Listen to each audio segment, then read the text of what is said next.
Ladies and gentlemen, welcome to Wrestling Art with Chris Things. Ray! Do the hammerlock! I do the hammerlock! Ray! Do the hammerlock, you turkey necks!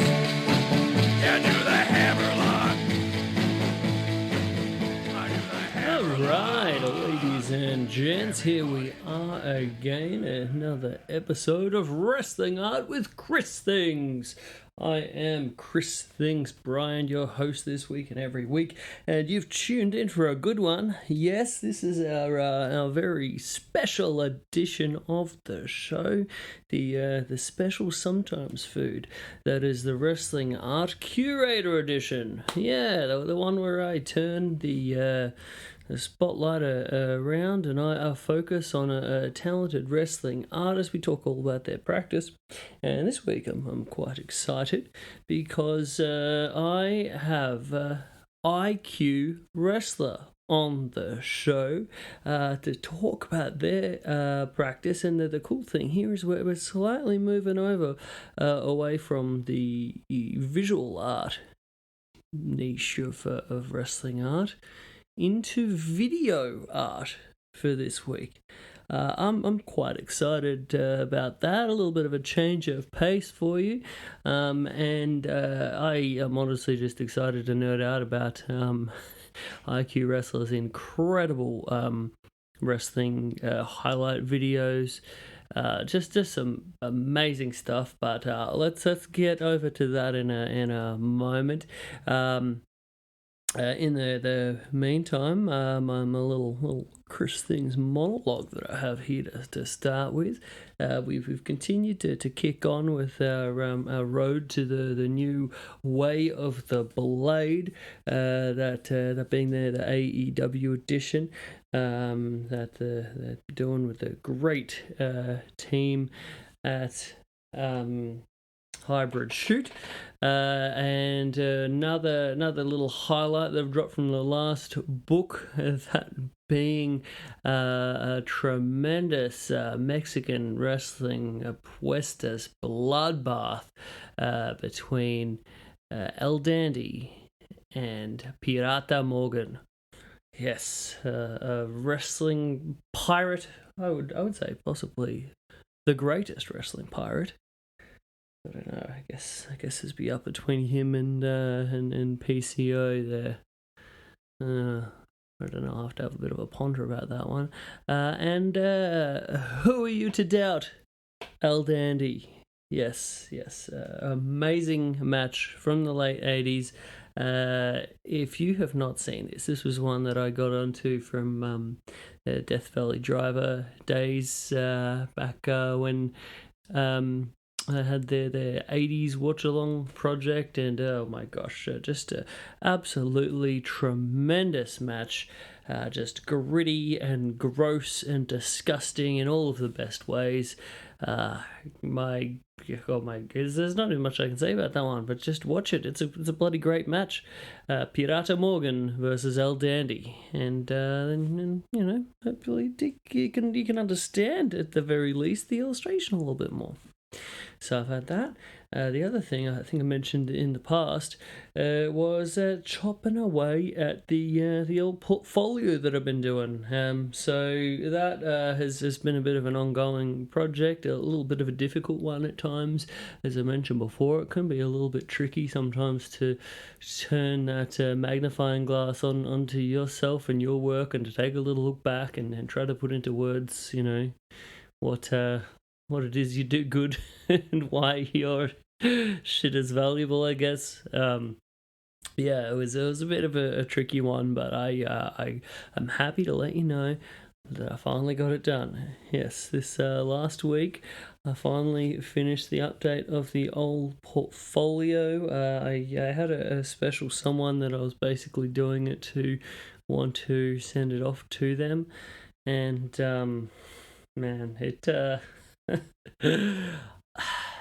hate to have to be a little bit cryptic, but we'll see. Is a chance, you send these things off, you never even hear back.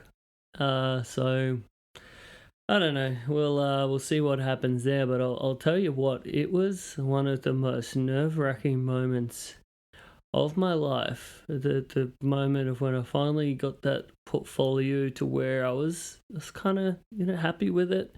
And I'd spent way too long already sort of like nipping and tucking and maybe move this over here, maybe move that over there, maybe change this workout for this one, all that kind of stuff. And you can drive yourself insane with that shit. I have found. So at a certain point you just have to be like, it's done. It's it is what it is. In the end, I'm quite proud of it, I think. But yeah, it was bloody terrifying. Just hovering my finger over sending that email, sending that portfolio off. Yeah, so I don't know. Now I'm a little bit like, I don't know, bit of two minds of so many things where you like coulda, woulda, shoulda kind of bullshit. But at the end of the day, you have to just be like, there's a point you get to where it's just done, and now we move on to the next project.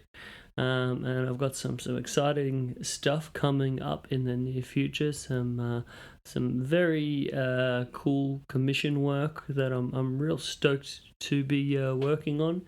And yeah, so let's just keep on keeping on with the Chris Things art. I'll have some exciting stuff for y'all in the near future. So keep your eyes peeled for that. But yeah, I think we just need to keep on moving ahead.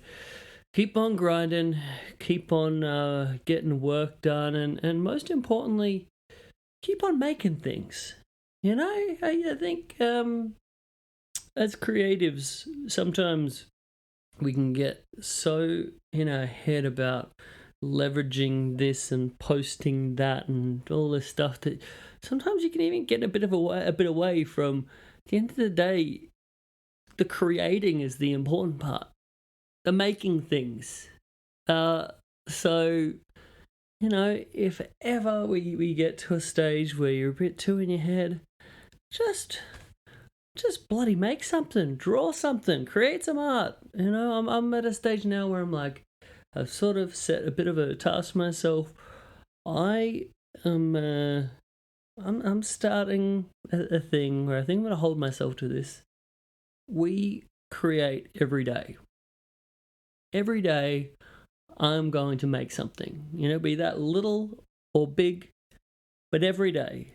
Because this is life. This art stuff is my life, and I get my most joy from the creating part, I think. Yeah, I think so. So I don't know if that's a little inspiration for y'all out there. I know it can be hard. Life is busy. You got so much shit on. But at the end of the day, I think, if you're like me, the joy comes in the making. So let's make. All right. That is the end of my ranting Chris Things moment of zen. I'd like to thank you all for sticking through that. But now I'm beyond tickled to throw over to a really fun chat with the great IQWrestler. Let's throw over to Chris and IQWrestler in the studio. Over to you guys.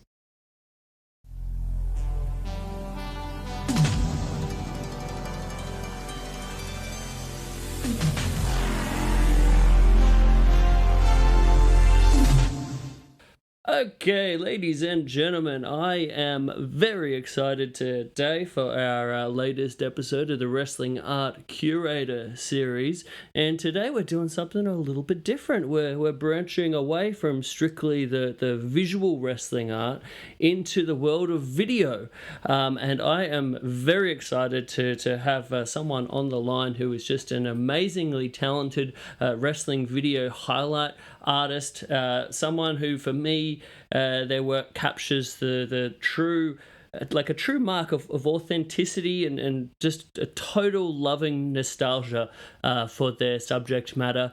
But without waffling on too much longer, welcome to the show, IQ Wrestler. It's an absolute pleasure. Oh, my pleasure. My pleasure. I'm stoked to have you on. I'm as a bit of a wrestling nerd, I just can't wait to chinwag your ear off. We're going to get into it. Absolutely.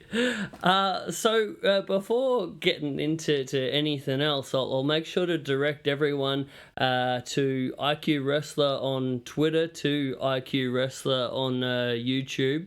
Some fabulous stuff. But I'll just start it off. Like, how did you start on this video highlight stuff? Like, what did this journey look like?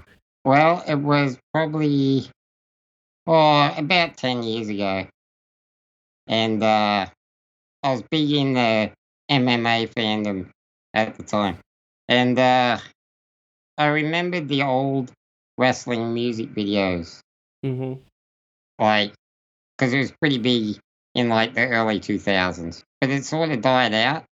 You know what I mean? Mm-hmm. Like around 2006, 7. That had sort of died down.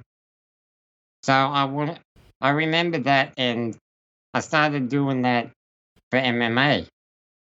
So my first videos were like UFC highlights and shit like that. And it did really well, like people liked it. But then I ran into the mighty Zuffa. And they didn't like it so much. And they started, taking down my videos as soon as I put them up, pretty much. So lame. I was like, well, people like this. And I got the idea from the old wrestling highlights anyway. So I'll just do wrestling videos. So that's when I started to, I swapped over from MMA to wrestling. And that's the way it's been ever since, really. It's amazing stuff. You mean I can definitely see that growth from the MMA side of things. I've got a fair bit of nostalgic love for like Pride Fighting Championships back in the day. And yeah, big time. Yeah, I know you totally dig that stuff too. I mean, one of the things that originally got me onto you is aside from your amazing video stuff, is you're being just such a bastion of Inokiism. Yeah. There's nothing that drives me more crazy than this bullshit of like the dark days of New Japan, and this crap about Tanahashi and Okada lifting us out. Like, I far prefer those early 2000s days of Kazunari Murakami and Kensuke and Shibata. Like, oh my god. It's what's the word? It's such a bogus, like, revisionist history, right? Like, people are like, oh, Inoki almost killed New Japan. It's like, well, he didn't. He didn't almost kill New Japan. What he did, he followed a cultural trend, right? Like, MMA was booming and wrestling was dwindling. That's the way it was in Japan. So he adapted that, which is what he wanted to do all along, really. Like, from the days he himself crowned, he was a martial arts champion. You know what I mean? In pro wrestling. That's like what his legacy was built off of. Yeah. He did worked MMA, basically, like as early as the 70s. And the cultural trend shifted, and then business went down again for New Japan. And that's when people are like, well, he almost killed the company. And it's like, he didn't get a chance to right the ship. You know what I mean? If you think Inoki was so dumb that he would sink his own company by continuing to do something that wasn't working, I don't want to say you're dumb, but you're a bit blinded, you know what I mean? Yeah. Inoki, he didn't get a chance to and they were slowly shifting away from like their work shoot Inokiism thing when he got kicked out of the company. So it's like, it drives me crazy. Oh, me too. I mean, it totally discounts as well, like the crazy levels of success that they had on some of those early 2000 shows as well. Like, you look at some of those Tokyo Dome shows, and they're doing a heck of a lot bigger attendances than current Tokyo Dome shows are. Exactly. It's like, you compare at the time the business and that New Japan was doing with the, like, honestly dismal crowds of all Japan at the time. It's like, really, which company almost died? You know what I mean? Yeah, exactly. I think it's one of those things that, you know, there's some voices that tout a certain revisionist history and how much you know, Gato saved the world and all of this. Yeah. You know, I don't want to, you know, be like a Dave basher, but because he does a lot of great you know, historical stuff, and I love his obituaries. But yeah, that's one of the sides of Dave that I'm not a big fan of. I'll be a Dave basher. Oh man, so one thing I was very interested to talk to you about your work, about your video highlights, is sort of the work that actually goes into them. So I'm so intrigued about your process. I note that you've mentioned before about like for that amazing world-class video, and I'm assuming the Kerry one as well, the amount of hours of footage that you went through and watched. Was it every bit of footage you actually could procure? For the world-class video took me, I want to say, about 9 months. Wow. And I actually watched, like, not skip through. I didn't, you know, fast forward. I watched every available world-class show, I want to say, on the internet. I love that so much. I watched the entire world-class library, pretty much. So good. And I would never do that again.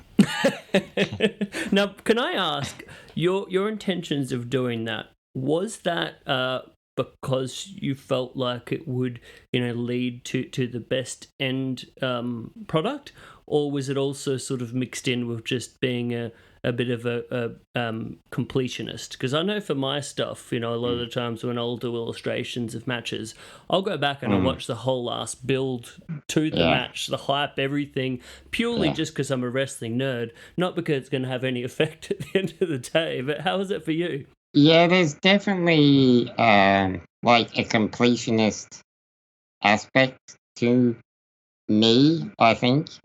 A lot of times I try to like just get the big moments, and then I'll feel really guilty that I was like, you've missed stuff. And maybe there's a really good clip in that stuff. Might only be one clip. And it might be 10 hours of footage for that one clip. For a few seconds. Yeah. But my brain will nag at me. Like, you've skipped stuff. And I hate that. I hate it. Yes. So there definitely is an aspect of like an OCD completionist to a lot of my stuff. And that definitely does slow me down. But I take pride in it, you know what I mean? Yeah. Like, no other video editor out there can say they watched, you know, 2,000 hours of world class over 9 months for a 3-minute video. Yeah. You know what I mean? I'd take pride in that. Yeah, as you should. And I think that is also a testament to what I was saying earlier about the feeling of of authenticity that you get from watching these videos. It is the fact that you're getting the weird little most obscure kind of stuff in there that you otherwise wouldn't get. Yeah. Well, it's like, I don't know, it's difficult to explain. Yeah, I mean, it's passion, really, at the end of the day. It is, yeah, it is. Yeah. And I'm trying to, I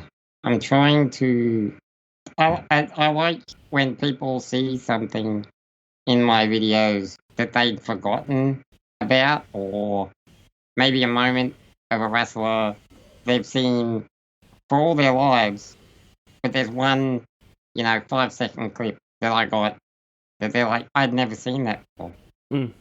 Like, I like moments like that. For sure.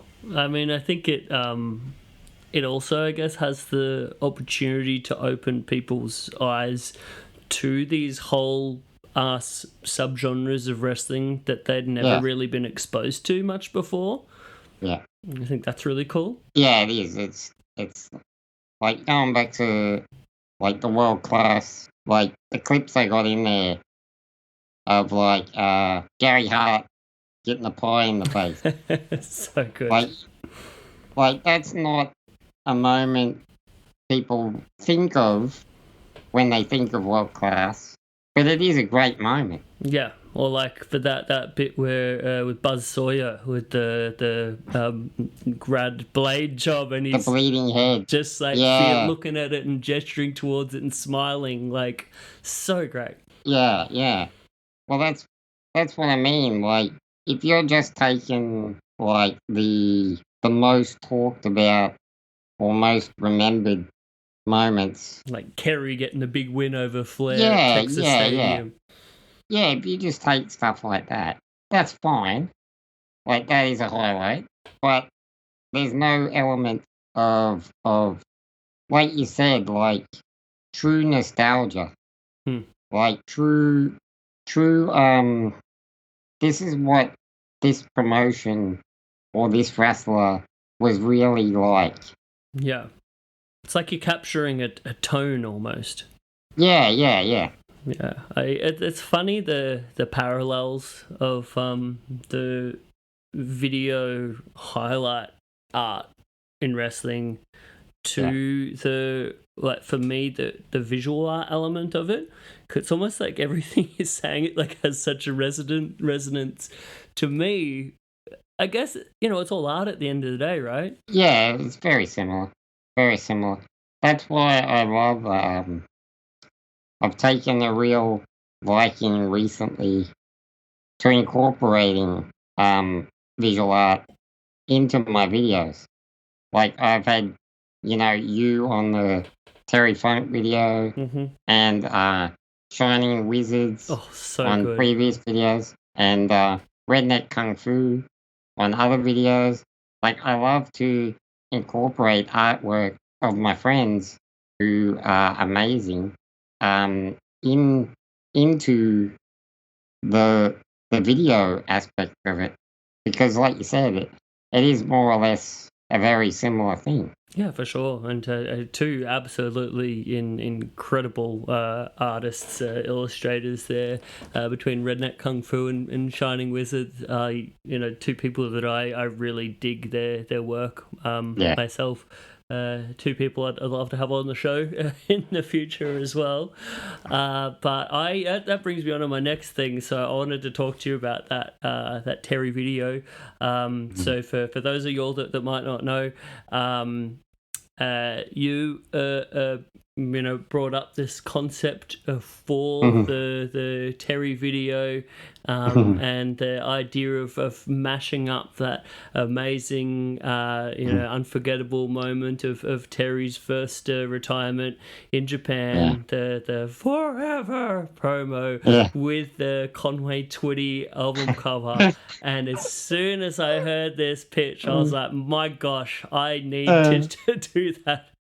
So I want to, just from the bottom of my heart, thank you so much for coming up with that, and then for being able to incorporate my art into the video the way that you did with the whole mock album of Terry's greatest moments, and then Dino's fantastic voiceover of it. I just thought the whole thing came together so well. So I want to say a big thank you for that. I couldn't have done it without you, man. Like, honestly, the video itself started with that idea. Like, that was the idea, that was the spark that I'm like, I need to make this video.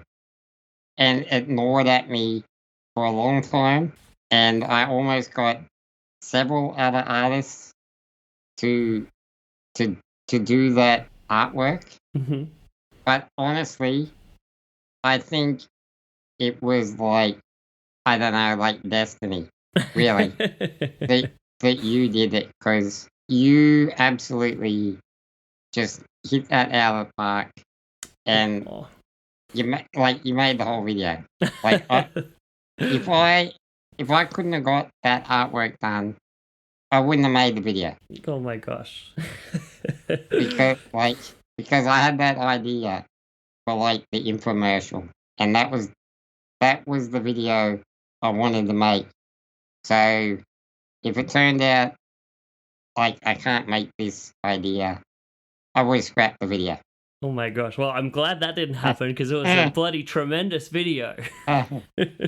But yeah, it was just so great. I think for me, being a massive Terry fan for many years now, and all of the different versions of Terry over the years, ranging from your All Japan Ultra babyface Terry to your wild and crazy Terry in like late 80s, early 90s WCW, to his like ECW stuff and IWA, and I could rave about Terry Funk till the cows come home, but it was just honestly like my pleasure to get to be part of that, and I also wanted to say a sincere thank you to you for how great you were about like promoting that artwork element of it, and about the prints and all that kind of stuff. I was super appreciative of that. Oh, it was my pleasure. Like I was so happy. Like, I was so happy to have that art incorporated in the video. You have no idea. Hey, all I was trying to do was live up to how rad of a concept that was. So it all comes back to you, dude. And honestly, I have no idea where that idea came from. I think maybe it was one night I was sitting listening to Conway Twitty, and the idea of the infomercial just struck me like a lightning bolt. Like, it's crazy where you get idea. Like, you would know, like, as an artist, like, sometimes you get an idea that just comes out of nowhere. Mm-hmm. And you have to do it, right? Yep, for sure. It's got to be realized, or else it'll just disappear into the ethers sometimes. Yeah. Or it eats at you. Mm-hmm. I think for me, a lot of my work is quite concept driven, so it's relying on having some sort of concept to kind of drive it. Something that's like, especially if it can be a little bit weird or unusual, or striking, like in some way, kind of thing. So it all comes back to the concept. And like you're saying, I guess that is also a key part about this video art, right? It all is reliant on some sort of like concept that's sort of tying it all together.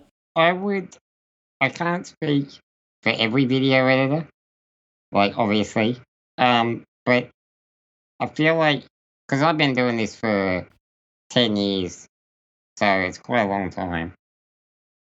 And when I started, I didn't need, like, I just needed a good song. And I could crank out a video, endlessly. Like, as long as I got a good song, It's got a good beat. But over time, it's more and more and more to the point where it's a total necessity that I have a good idea first. Like, I get comments on YouTube all the time, like, please make a video for blah, blah, blah. Can you make a video for such and such? And I'm like, I can. Sure, I can. I could make a video of anyone. But to make what I would be proud of, I need that idea. I need a concept. And I don't know why that's happened, because I didn't used to be like that. But now, more and more, I'm like, I need a good idea first. Yeah. Like, I think that's maybe a sign of, I don't know, is it maybe the longer that you're doing it, it becomes something more, or you need it to be something a bit deeper than that surface level kind of thing? I think so. I think, because like I still take commissions, right? Mm-hmm. Like I live off commissions, and you can't always like have a grand concept. You know, when an indie guy with like 10 matches, he just wants a video to show promoters what he can do, right? Yeah. And sometimes, you know, as a person who lives off commissions, you do that, right? Like, yeah, I can make that. Like, Yeah. I can help get you booked, and it helps me by, you know, paying my bills. And in those cases, you know, that kind of commission stuff, also a big part of it is just making sure that the customer's happy, right? Oh, and you're always. working towards what they probably have in mind too. Always. Like, I absolutely have 100% customer satisfaction. Yeah. Like, and there have been times where I've totally scrapped a video and redone the whole thing because the customer didn't like it. Oh my gosh. Like, if you're paying for my video, you get what you pay for. Like, I will always make sure you're happy with it. But also, it's like, you know, sometimes the customer doesn't have an idea in mind, and you just sort of have to like wing it as you go, right? You're like, what can I do that might not necessarily be a grand artistic idea, but what can I do to make this person look cool? You know what I mean? And sometimes that's just the job. Yeah.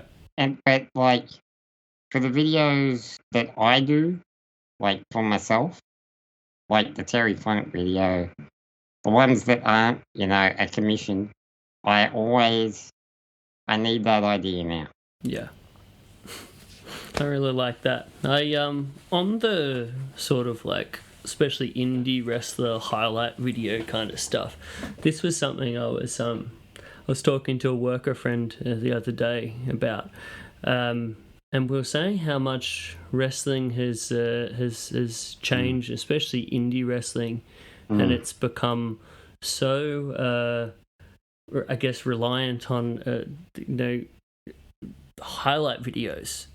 You know what I mean? And you know, ranging from, you know, people posting GIFs or like the GIF accounts kind of thing to more you know, like long form kind of like highlight stuff, but just also like indie wrestlers actually having a quality of video to put over their stuff, and just how like life and death that has become. You could be doing great stuff, but if no one's posting anything of you, it's like you're going into a vacuum. So there's almost like an inherent like real power that I think is in the hands of your video highlight kind of folks. I mean, do you feel that? Yeah, absolutely. Like, I don't want to, like, this isn't a brag at all, but, like, I've helped indie wrestlers get jobs in WE. Yeah. Like, that is That is straight up just how it is.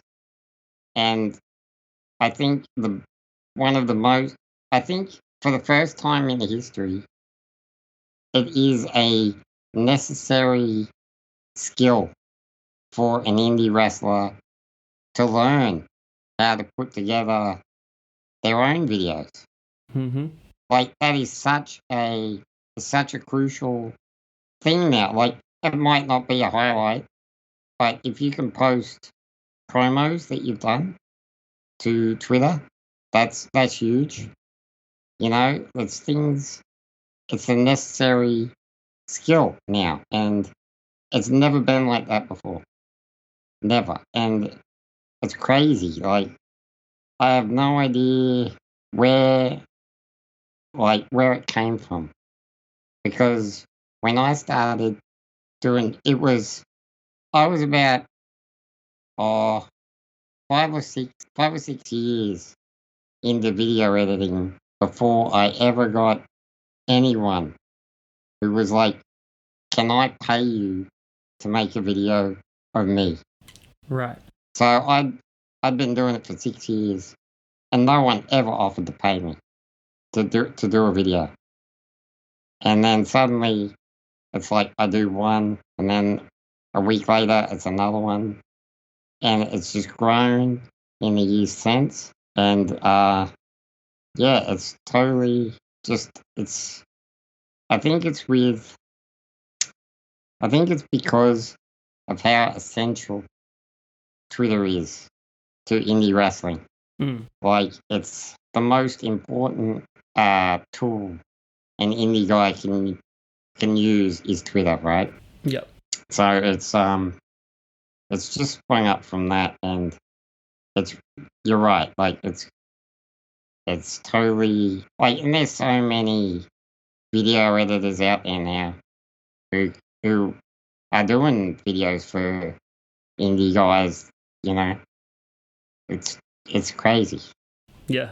And I think it's a really great thing how much, I guess, the perceived value of that good work is increasing, that people are realizing, hey, this is an important thing, this is worth money, you know, this Oh yeah.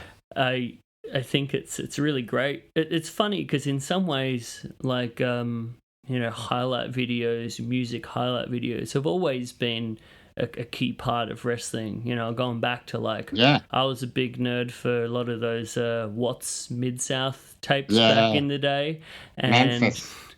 man, it was his son, right, that did a lot of those I believe those so. videos.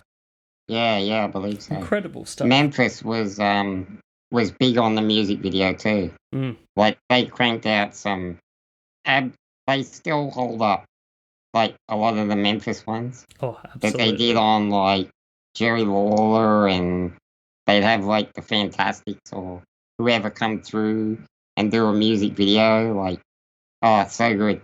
But you're right, like and I feel like it did actually die down a bit for like a couple of years.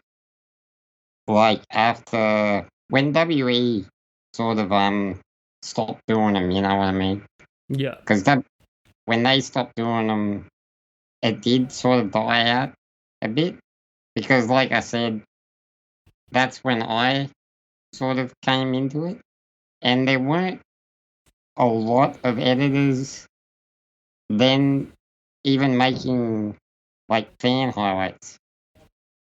Like you'd go on YouTube and you'd look up a wrestling music video, and it would be 3 or 4 years old.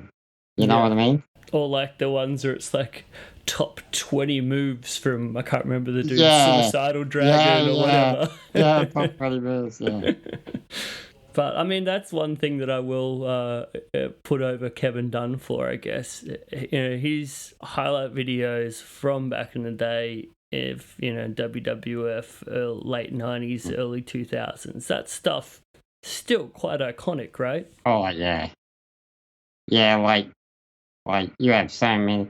Like the My Way, you know, the Austin Rock WrestleMania one. Hmm. Like that is so iconic. You watch it and it gives you goosebumps. Yeah, it does. It really does.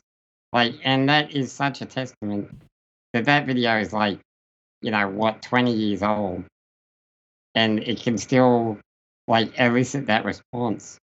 You've seen the match. Like, the match is history. Mm.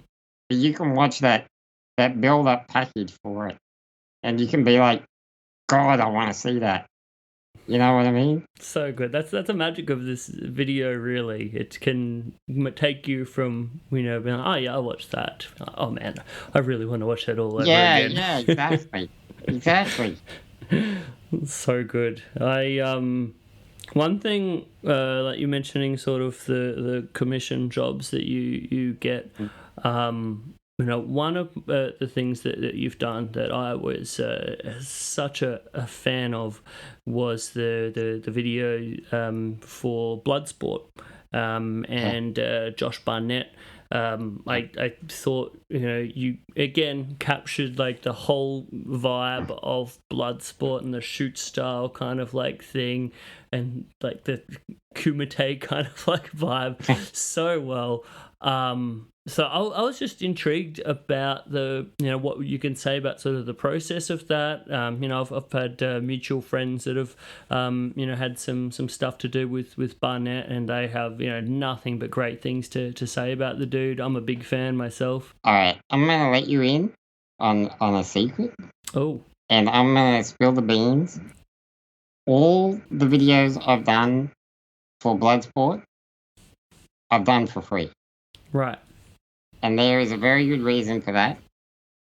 And that is because that first commission that I told you about, that took me 6 years to get, that was Josh Barnett. Right. And that job was a highlight for Shayna Baszler. Cool. And a couple months after I made that video, she got signed to WWE. So, and Josh more than anyone, he has championed my work. Yeah. Like, more than anyone. So, like, I consider Josh a good friend. And I know he appreciates the hard work on those videos. And he loves them. He loves them so much. So, I do them for free. That is such a great story. It's made me so happy to hear. If you can see me, I'm like smiles ear to ear from hearing that. And I would never ask him to pay for one of those Bloodsport videos. Like, sometimes I don't do one. Like, I've missed a couple Bloodsports now where I've either just been busy or I haven't been able to come up with that good idea, like to capture that Kumite essence. And I know it's no worries. Like, Josh, he's fine if I can't do a video, but he loves it if I can. Like, and that's so cool. Like, he's a great guy. Yeah. I love that so much. It's funny you say about Shayna. Big fan of Shayna Baszler as well. She's awesome. I remember of myself going to a PWG show. One of the last, maybe I think the last bowler that they had back in Reseda. I was lucky enough to go to, and being in the famous line outside of the. That little beautiful shitbox of a venue, and I was a little bit nervous because I didn't really know anyone there, and one of the first groups of people that took me in, started a chat, just that was so welcoming of me, were Shayna and her little group of friends. I think Marina and Jessamine were there as well. And just like some of the nicest people, just to sort of like, I'm just a dude, but totally like welcoming of, hey, you can like sit with us if you want, like so cool. So that makes me so happy to hear that you played a big part in her getting signed. Well, yeah, possibly. Let's say possibly. There's a good chance I help, like at least a little bit. Okay, that's sick. She's so great. Like she's another person. Like she's in WE now, and she still retweets like all my videos. Like and I'm sure her bosses probably don't like that very much because they don't like that kind of thing. You know what I mean? Like I do. And she still does it anyway. And I can message Shayna, and talk about Warhammer or whatever, and she will always get back to me. Like, she's a great person. That's so great. She's great. So I don't want to take this in like a negative direction. I'm more of a positive kind of guy. I don't want to freak you out too much for saying that, but Okay. one thing that I've noticed a bit of late with like especially wrestling video highlight kind of stuff. I would say your style very very recognizable. Sure. And I think that is I mean that as like a big compliment. Yeah. Because I think creating sort of a style that's like imbuing you in the work is such a sign of a great artist and a talented artist. So I'll put you over there. But so we're in the same way we're starting to see other video artists who have got a recognizable style. I think you probably know what I'm going to say now, but it's Tiger Style, for example, and Sure. then we saw some of those real similarities with some of those like AEW highlight videos, and I don't know if that's Giancarlo doing those. I was a big fan of him from back in the day with the GCW stuff. And I would say maybe Giancarlo and Tiger Style a little bit similar styles there, but I don't know. It's like a weird line, if you know what I mean, about sort of what's like just sort of similar versus what's defined as like jacking someone's shit. You know what I mean? Yeah, absolutely. I don't know. It's like when I don't want to. Well, when I started that kind of VHS nostalgic, style. When I think the Rick Rude video I did was the first video like that. Mm-hmm. It was I was listening to a lot of vaporwave at the time, and I also thought it would be a really good way to because a lot of times, especially if you're making videos of like an older wrestler, a lot of times your footage will be very differential in quality. Yeah, right? questionable at best. Yeah. Like you might have one clip that's really clear and one clip that's like, 1080p. Like, and one clip that's like watching YouTube in 2003. Yeah. You know what I mean? Like something you downloaded off of LimeWire. Yeah. So I thought that using that look would be a good way to balance. Like, if it all looks like crap, then that's great. So that's sort of where the idea for that came from. Yeah. And like now that is like, that's the default look, right? Yeah. Like you look up highlights on Twitter or whatever, they've all got the VHS overlay. The filters. Yeah. So like there is a part of me that is like, oh, AEW ripping you off, right? Like that's funny. And there's another part of me like, well, that's a standard video, right? Like they're just doing what everyone does. And that's not ripping you off. Like, that's just what everyone does. Yeah. I mean, But inspiration versus theft, I guess. Yeah.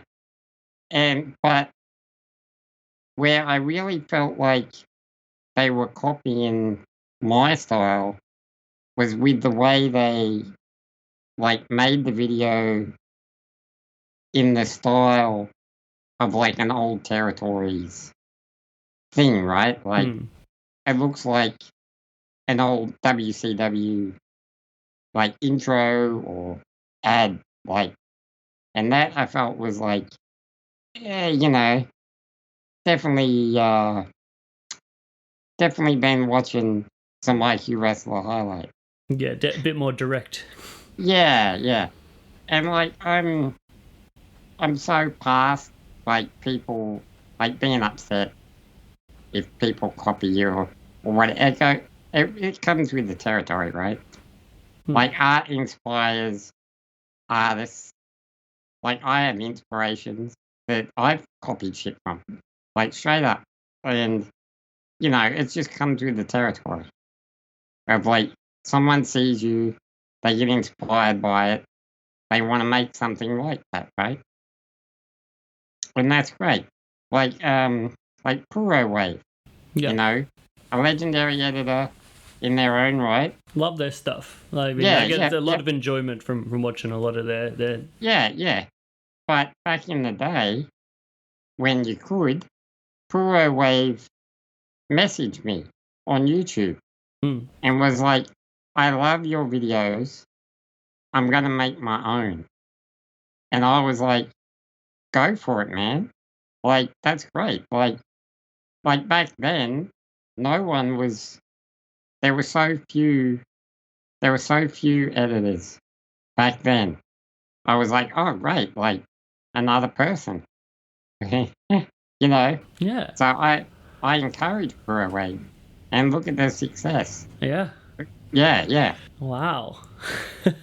I guess it's a bit of an osmosis kind of thing sometimes too. I know for myself, there's a lot of different visual artists that I look up to, and it's not necessarily that I'm intentionally jacking shit, but sometimes it just sort of like naturally like comes in and just becomes part of it, I guess.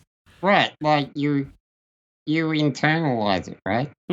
And it's in your subconscious. Like, I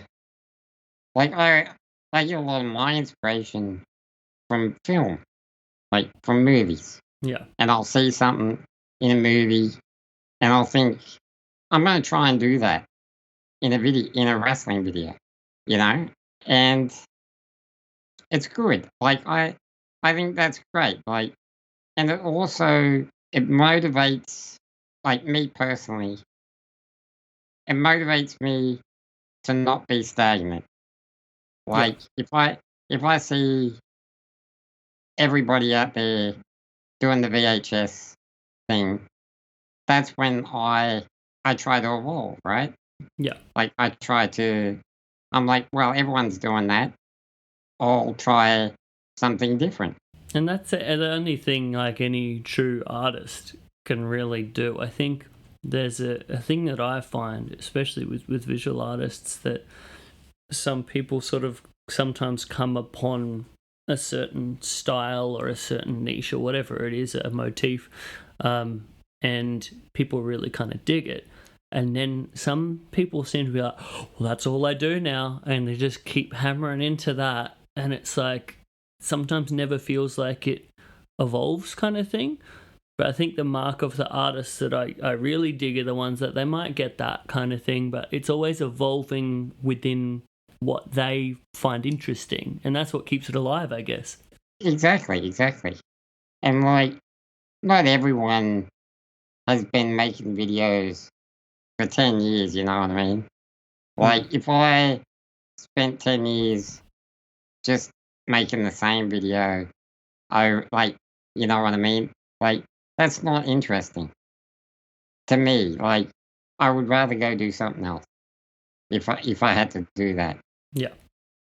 Like, to me, I take it as it's a challenge, right? Like, it's a challenge. What can I do different to keep changing my style?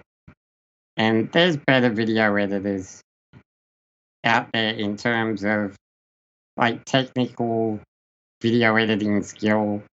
Like someone like Jay Rose is much better than me in terms of his editing, uh, his skill as an editor. Like in terms of what's the word, technical ability. Like, you know what I mean? Yeah. But to me, I try. The part that interests me is the story. You know what I mean? Absolutely. I try to edit together a video that, like, you can see a flashier highlight from, like, Tiger Style or whoever. Like, they're flashy videos. They're really, like, wow, visually impressive. But I try to make a video where it's like that Terry Funk video. I had people tell me, like, they cried. Yeah. And to me, I just about cried, to be honest. yeah. And to me, that is like, I did it. Like, that's success. Yeah. It's the emotion, right? I think your stuff does a fantastic job of connecting the emotion with what you're watching. I guess that's like bringing back to what we were saying about the nostalgia and the true feeling of love within it. But yeah, I can definitely get that, and it's almost like a lot of your stuff feels like it has a bit of like a, I guess not like a narrative structure, but you know what I mean. It's got like something threading it through. You can have a flashy kind of video, but I think it's the emotion and again getting back to that kind of nostalgia that gives it a bit more substance, and that's what makes it last with people. Yeah, absolutely. Like, it's like that's wrestling, right? Mm. Like, wrestling at its best is about the emotion. Absolutely. Like, and that's the part that, like, it's also great to watch people get kicked in the head, but like the emotion is the hook of wrestling. Well, or it should be anyway, in my opinion. For sure. And if you can line up that emotion with the person getting really stiffly kicked in the head, then all the better. Yeah, exactly. Like, that's the part that really, like, interests me. Yeah, I think that's really cool.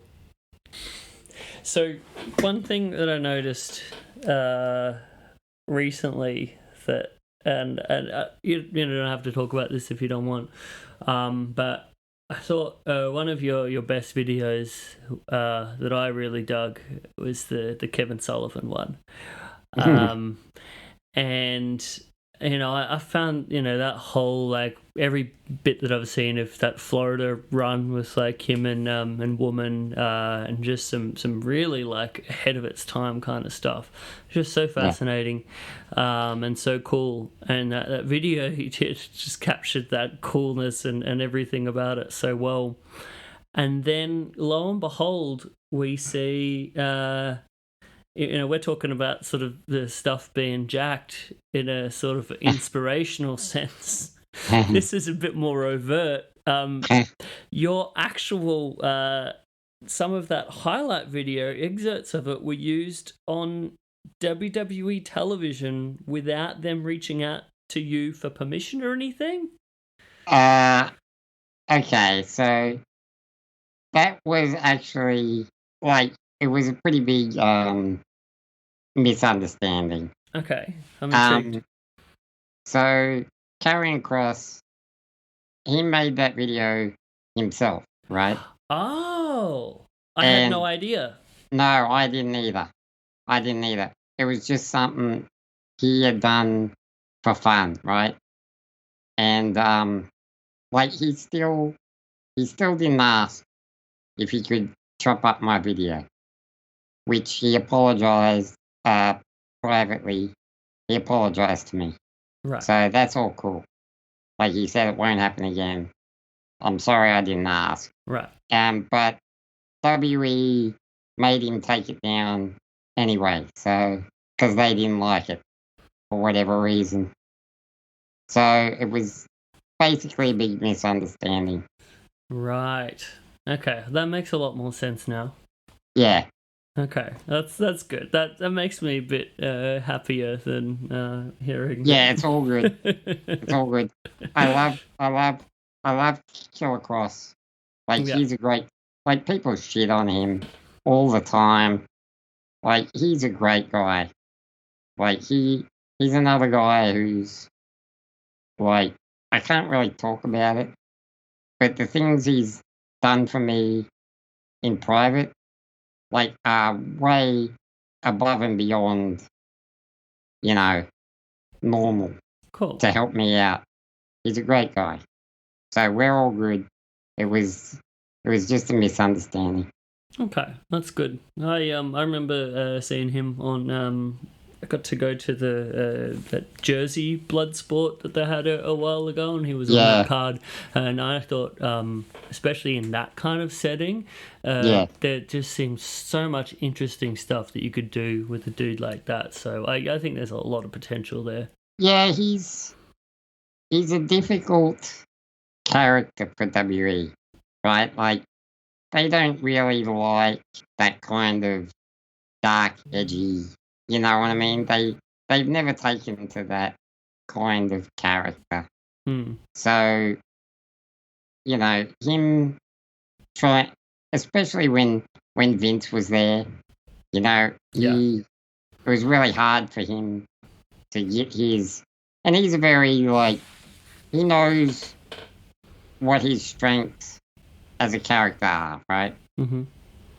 It was very hard for him to be able to express that in WE. So, people are too hard on him. Yeah, I think so. I mean, I imagine with a little bit of more of his current stuff, probably running into some of the same walls that Sean O'Hare did back in the day, where I thought that was exactly. had so much potential. I was a big Sean O'Hare fan back in the day, by the way. Yep, me too. All right. So as the thing I was interested in, so I think you've done so much cool stuff already. Like, where do you see your work going? Do you have sort of an idea on where you'd like to take it next, or is it all just sort of an evolving kind of thing? Well, I've kind of I've given up. I once had a hope that I would work for a wrestling company, but I realize now I don't actually want that at all. Because if you do that, then you get told what you have to make, right? Yeah. And I feel like if someone tried to tell me what I have to make, I would get sick of it really quick. Like, that's a job then, right? Yeah. That's a passionless, I'm doing this because I have to.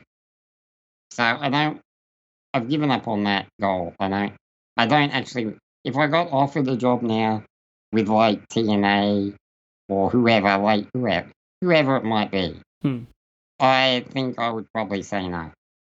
So now I'm just, I don't know, man.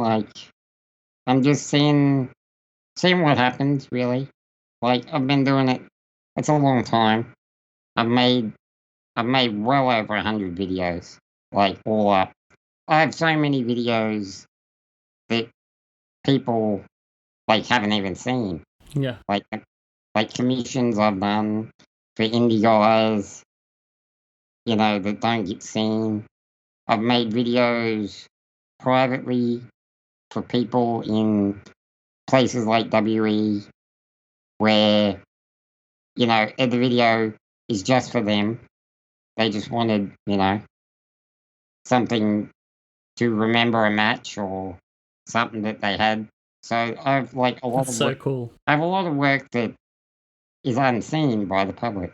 So when you've been going that long, you know, you do a bit of a Terry Funk.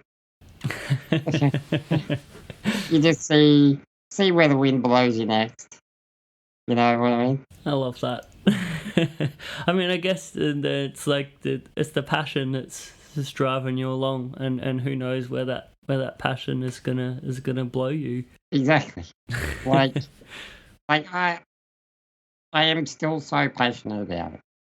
Like when I get a great idea, like the Terry Funk video, like that is driving. Yeah, I think that's as perfect as it can be. Really, I think at the end of the day, like you're saying, there's nothing that kind of stifles creativity more than like money and being told what you know you need to do. So being able to just control that yourself as an artist, I think that's the best possible thing, right? Yeah, like I do okay. Like you know what I mean? I keep the lights on. You know, I'm not rich. It'd be nice to be rich, but you know, money comes and it goes. Yeah. Like I'm more than comfortable cranking out commissions. You know what I mean? Yeah. And you know, people keep coming to me for them. So like, I must be doing something right. Absolutely, I would agree with that 100%. I think that's sick, dude.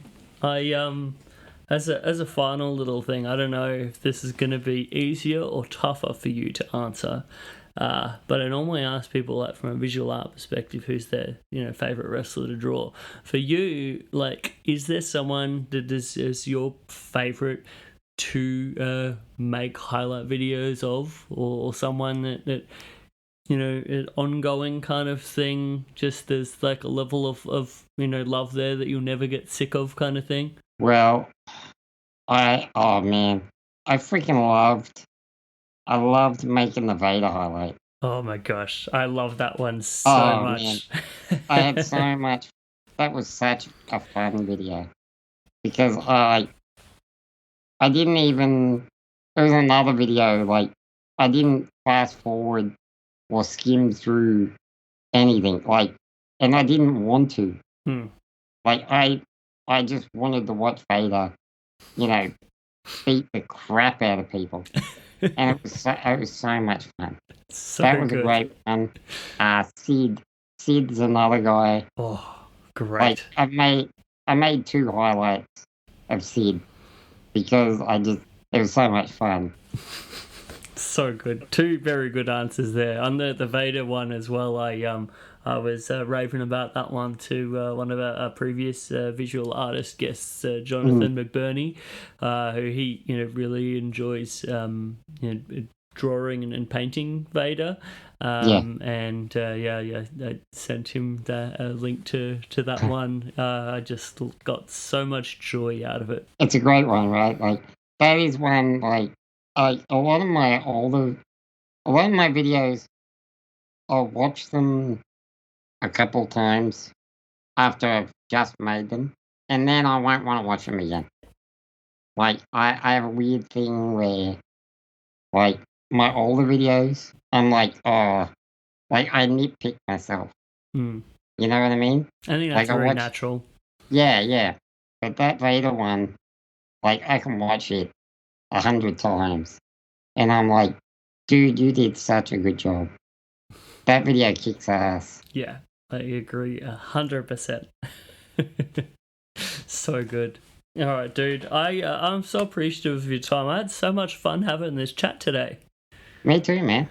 This is really great. I would absolutely love to have you back on in the future and continue nerding out about all of the. Just so weird to me the amount of similarities that I have with so many people when I talk about this stuff. Yep. Like anytime, man.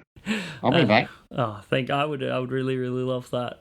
Thank you so much, dude. I'll again, everyone, check out IQWrestler on Twitter, IQWrestler on YouTube. Anything else you'd like to plug while we got that?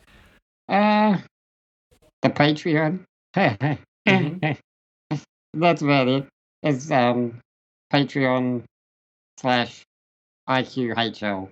I'll take you there. Well, I highly recommend everyone doing. Both checking out your stuff, but also like supporting, however you can. I think everyone would have cottoned on from this chat that all of this is done with a heck of a lot of love and passion and care, and anything we can do to support that kind of stuff. I think that is it's what it's all about, so please do that. But thanks so much for coming on, dude. Oh, my pleasure. My pleasure. This is just lovely. Thank you. I'm real happy right now. All right, cheers, dude. You have a great rest of your day. You too, mate. All right, thanks again. Oh my gosh, that was just so much fun. Can you guys recognize how much of a bloody smile I have on my face right now?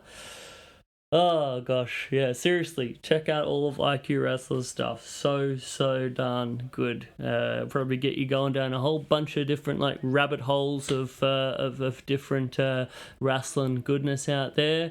But I feel we're all probably equal part wrestling nerd here. So what's wrong with that? Gosh, so good. Well, if you'd like to, support little old me over here, please, probably already do, but Chris Things on the Instagram and on the Twitter. You get all the updates on the show on there. You can check out all my art stuff that I post on the Instagram, and christhings.com.au, the website where you can check out a bit more of my stuff, and you can even buy some stuff. Buy yourself a print. Buy yourself that Terry Funk tribute IQWrestler commemorative highlight video faux album cover. Whatever makes you happy. Please check it all out, and a big thank you to Social Suplex as always. socialsuplex.com. Thanks guys for letting me do this fun little old podcast thing of mine, celebrating the wrestling art, talking to the different wrestling art folks out there. I'm having a bunch of fun with this, but check out Social Suplex, bunch of other rad wrestling podcasts on there for you if you feel like indulging there. And lastly, if you're enjoying this show, please don't be shy about telling it, talking about it to your mates that may also be into this bizarrely niche subculture that is wrestling art. I'd certainly appreciate that. But I think that's about it. But thanks as always to you, the listener, for your attention, for your time, for listening to me ramble on for this amount of time. I appreciate it very much. All right, that's it for this week. I'll let you go, and I'll see you next week. Bye.